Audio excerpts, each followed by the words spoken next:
Epidemija je bila v Sloveniji razglašena 13. marca. Takrat so se tudi v Belgiji odločili, da zaprejo šole. Tamkajšnje oblasti upajo, da so že dosegle vrhunec števila okužb in da se bodo počasi razmere izboljšale.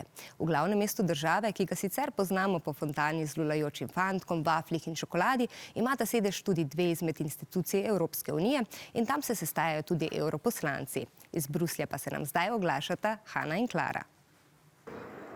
Jaz sem Klara Žerjavič. Tukaj že 2 tedna ni šole. Vsi so doma, tudi mi.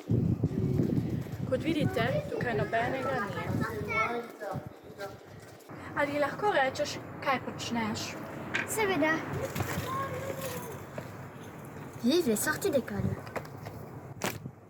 Živja, jaz sem Hana. 8 let pa pol sem stara in hodim v 3. razred. Ker je koronavirus, tudi v Belgiji so šole zaprte. Zato so nam učiteljice dale nalogo.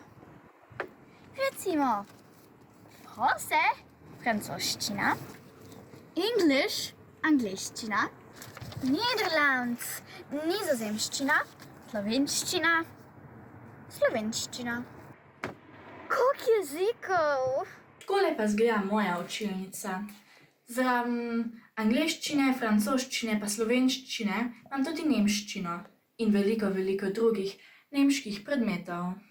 Kot vidite, sem tudi jaz pridna. To je privat.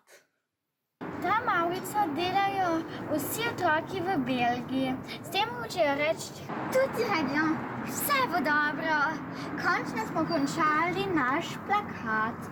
Kot naši sosedje. Mi nimamo šole do sredi aprila, ampak bo že. Če bo nam uspelo, bo tudi vam. Ostanite doma.